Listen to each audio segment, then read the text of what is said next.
Libro de Mateo, comentario de Matthew Henry. Capítulo 8. Versículos 1. Multitudes siguen a Cristo. Versículo 1 dice: Capítulo 8. Jesús sana a un leproso. Cuando descendió Jesús del monte, le seguía mucha gente. Este versículo se refiere al final del sermón anterior. Aquellos a quienes Cristo se ha dado a conocer desean saber más de Él. Versículos 2 al 4. Sana a un leproso. Y he aquí, vino un leproso y se postró ante él, diciendo: Señor, si quieres, puedes limpiarme. Jesús extendió la mano y le tocó, diciendo: Quiero, sé limpio. Y al instante su lepra desapareció. Entonces Jesús le dijo: Mira, no lo digas a nadie, sino ve, muéstrate al sacerdote y presenta la ofrenda que ordenó Moisés para testimonio a ellos.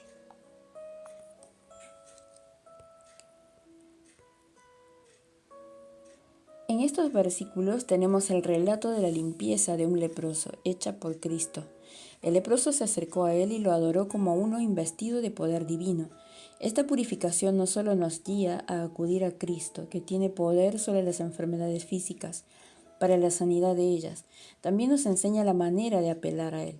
Cuando no podemos estar seguros de la voluntad de Dios, podemos estar seguros de su sabiduría y misericordia.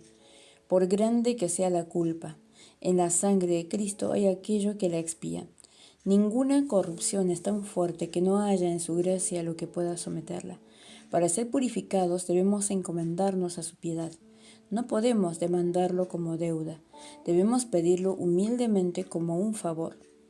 Quienes por fe apelan a Cristo por misericordia y gracia, pueden estar seguros de que Él les está dando libremente la misericordia y la gracia que ellos así procuran. Benditas sean las aflicciones que nos llevan a conocer a Cristo y nos hacen buscar su ayuda y su salvación. Quienes son limpios de su lepra espiritual, vayan a los ministros de Cristo y expongan su caso, para ser aconsejados, consolados y para que oren por ellos. Versículos del 5 al 13. Sanidad del siervo de un centurión. Dice, versículos 5 al 13. Jesús sana al siervo de un centurión. Entrando Jesús en Capernaum, vino a él un centurión, rogándole y diciendo: Señor, mi criado está postrado en casa, paralítico, gravemente atormentado. Y Jesús le dijo: Yo iré y le sanaré. Respondió el centurión y dijo: Señor, no soy digno de que entres bajo mi techo. Solamente di la palabra y mi criado sanará. Porque también yo soy hombre bajo autoridad y tengo bajo mis órdenes soldados. Y digo a este: ve y va, y al otro: ven y viene, y a mi siervo: haz esto y lo hace.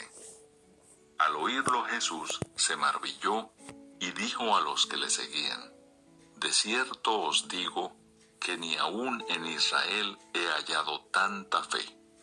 Y os digo que vendrán muchos del oriente y del occidente, y se sentarán con Abraham e Isaac y Jacob en el reino de los cielos. Mas los hijos del reino serán echados a las tinieblas de afuera. Allí será el lloro y el crujir de dientes. Entonces Jesús dijo al centurión: Ve y como creíste, te sea hecho. Y su criado fue sanado en aquella misma hora. Este centurión era pagano, un soldado romano. Aunque era soldado, no obstante, era un buen hombre. Ninguna vocación ni posición del hombre será excusa para la incredulidad y el pecado. Véase cómo expone el caso de su siervo. Debemos interesarnos por las almas de nuestros hijos y siervos, espiritualmente enfermos, que no sienten los males espirituales y no conocen lo que es espiritualmente bueno. Debemos llevarlos a Cristo por fe y por la oración. Obsérvese su humillación. Las almas humildes se hacen más humildes por la gracia de Cristo en el trato con ellos. Obsérvese su gran fe. Mientras menos nos fiemos de nosotros mismos, más fuerte será nuestra confianza en Cristo. Aquí el centurión la reconoce, mando con poder divino y pleno sobre todas las criaturas y poderes de la naturaleza, como un amo sobre sus siervos. Este tipo de siervos debemos ser todos para Dios. Debemos ir y venir conforme a los mandatos de su palabra y las disposiciones de su providencia. Pero cuando el Hijo del Hombre viene, encuentra poca fe. Por tanto, haya poco fruto. Una profesión externa hace que se nos llame hijos del reino, pero si descansamos en eso y nada más, podemos mostrar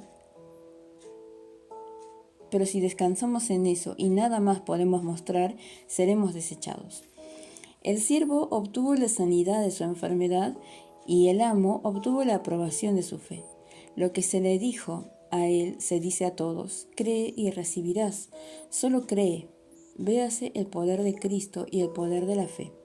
La curación de nuestras almas es inmediato, el efecto y la prueba de nuestro interés en la sangre de Cristo. Versículos 14 al 17. Sanidad de la suegra de Pedro. Jesús sana a la suegra de Pedro. Vino Jesús a casa de Pedro y vio a la suegra de éste postrada en cama con fiebre. Y tocó su mano, y la fiebre la dejó, y ella se levantó y les servía. Y cuando llegó la noche, trajeron a él muchos endemoniados, y con la palabra echó fuera a los demonios y sanó a todos los enfermos, para que se cumpliese lo dicho por el profeta Isaías, cuando dijo: Él mismo tomó nuestras enfermedades y llevó nuestras dolencias. Pedro tenía una esposa, aunque era apóstol de Cristo, lo que demuestra que aprobaba el estado del matrimonio. Siendo bondadoso con la madre de la esposa de Pedro,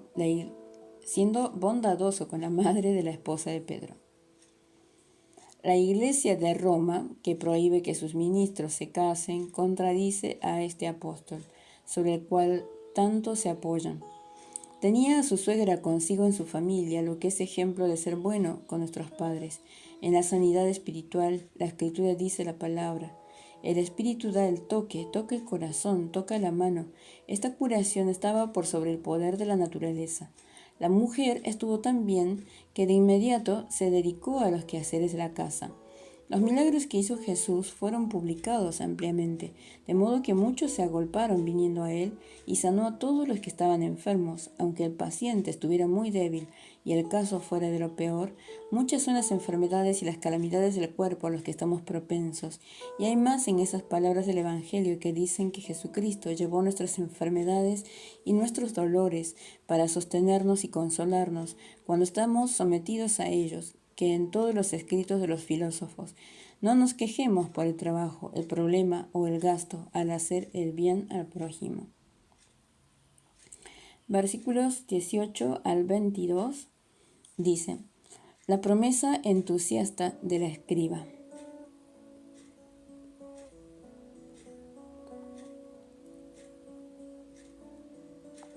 Los que querían seguir a Jesús. Viéndose Jesús rodeado de mucha gente, mandó pasar al otro lado. Y vino un escriba y le dijo: Maestro, te seguiré a donde quiera que vayas.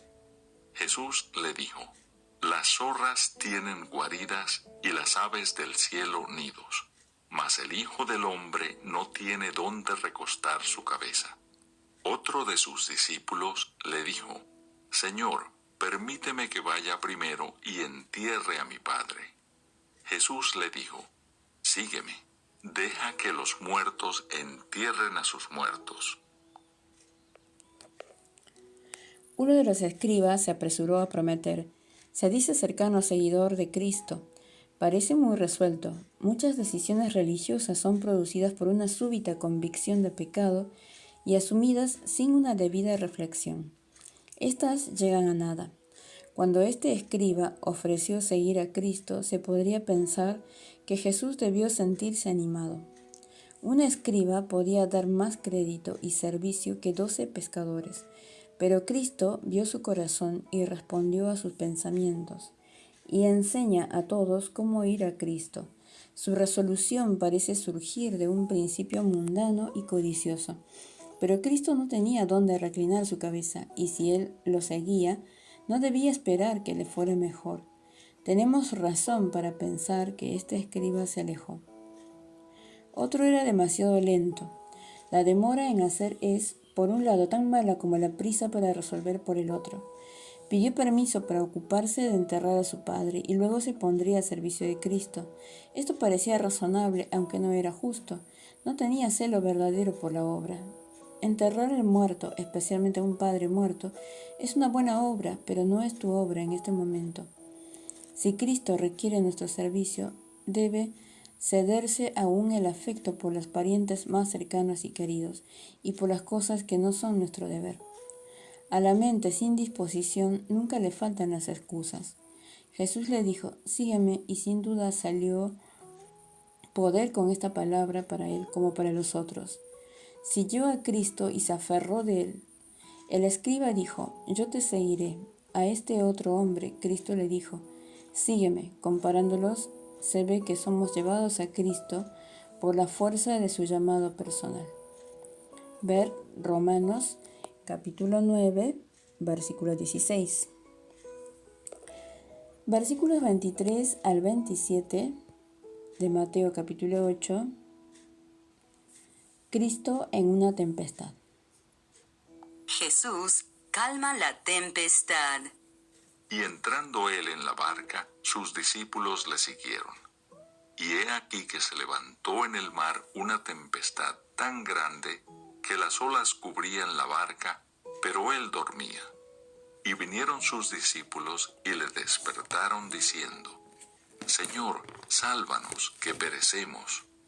Él les dijo: ¿por qué teméis, hombres de poca fe? Entonces, levantándose, reprendió a los vientos y al mar, y se hizo grande bonanza. Y los hombres se maravillaron, diciendo: ¿qué hombre es este que aun los vientos y el mar le obedecen? Consuelo para quienes se hacen a la mar en barcos y suelen peligrar allí. Es reflexionar que tienen un Salvador en quien confiar y al cual orar, que sabe qué es estar en el agua y estar en tormentas. Quienes están pasando por el océano de este mundo con Cristo deben esperar tormentas. Su naturaleza humana, semejante a nosotros en todo, pero sin pecado, estaba fatigada y se durmió en ese momento para probar la fe de sus discípulos. Ellos fueron a su maestro en su temor. Así es en el alma. Cuando las lujurias y las tentaciones se levantan y rugen, y Dios está, al parecer, dormido, lo que ocurre. Esto nos lleva al borde de la desesperación. Entonces se clama por una palabra de su boca: Señor Jesús, no te quedes callado o estoy acabado. Muchos que tienen fe verdadera son débiles en ella. Los discípulos de Cristo eran dados a inquietarse con temores en un día tempestuoso. Se atormentaban a sí mismos con que las cosas estaban mal para ellos y con pensamientos desalentadores de que vendrá algo peor. Las grandes tormentas de la duda y temor en el alma bajo el poder del espíritu de la esclavitud suelen terminar en una calma maravillosa, creada y dirigida por el espíritu de adopción. Ellos quedaron estupefactos. Nunca habían visto que una tormenta fuera de inmediato calmada a la perfección.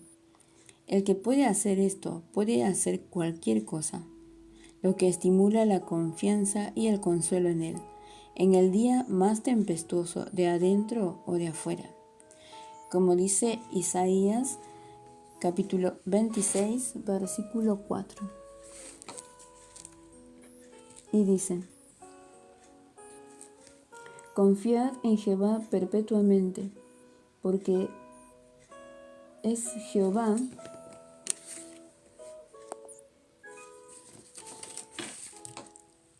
de nuevo. Confiad en Jehová perpetuamente, porque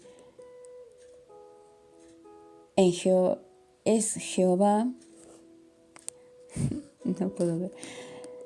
De nuevo, confiad en Jehová perpetuamente, porque en Jehová, el Señor, está la fortaleza de los siglos. Disculpen que tengo poca visión. Versículos 28 al 34.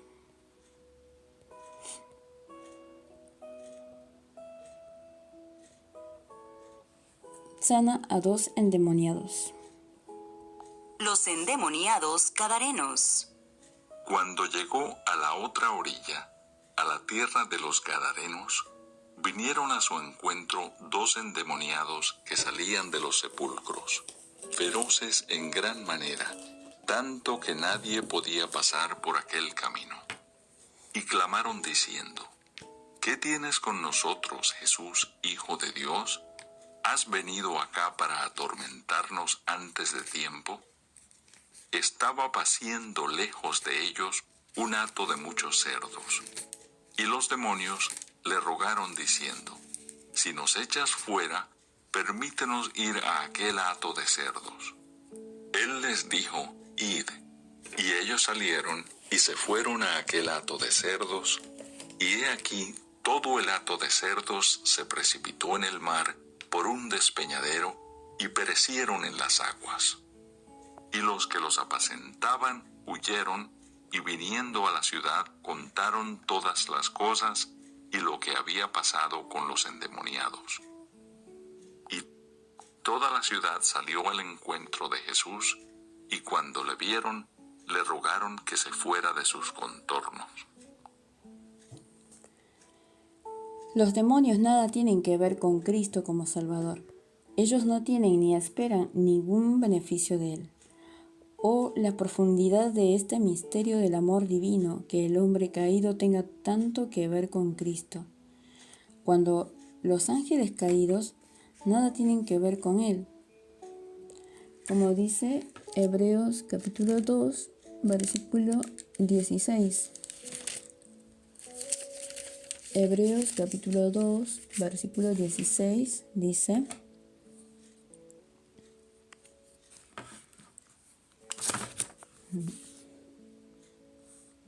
Hebreos 2:16 dice: Ciertamente, no socorrió a los ángeles, sino que socorrió a la descendencia de Abraham.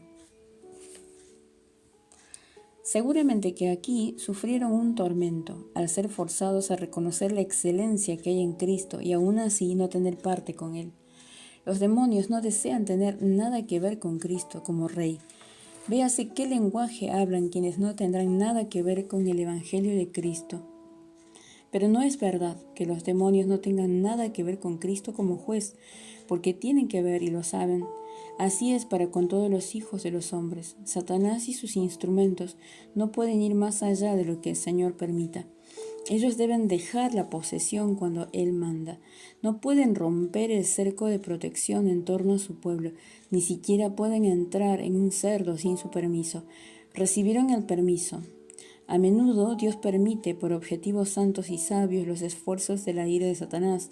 Así pues, el diablo apresura a la gente a pecar, los apura a los que han resuelto en contra, de lo cual saben que será vergüenza y pena para ellos. Miserable es la condición de los que son llevados cautivos por él a su voluntad. Hay muchos que prefieren sus cerdos al Salvador y así no alcanzan a Cristo y la salvación por él. Ellos desean que Cristo se vaya de sus corazones y no soportan que su palabra tenga lugar en ellos, porque Él y su palabra destruirán sus concupiscencias brutales. Eso que se entrega a los cerdos como alimento. Justo es que Cristo abandone a los que están cansados de Él y después diga: apartaos, malditos, a quienes ahora le dicen al Todopoderoso: vete de nosotros. Fin del capítulo 8 del libro de Mateo, comentario de Matthew Henry.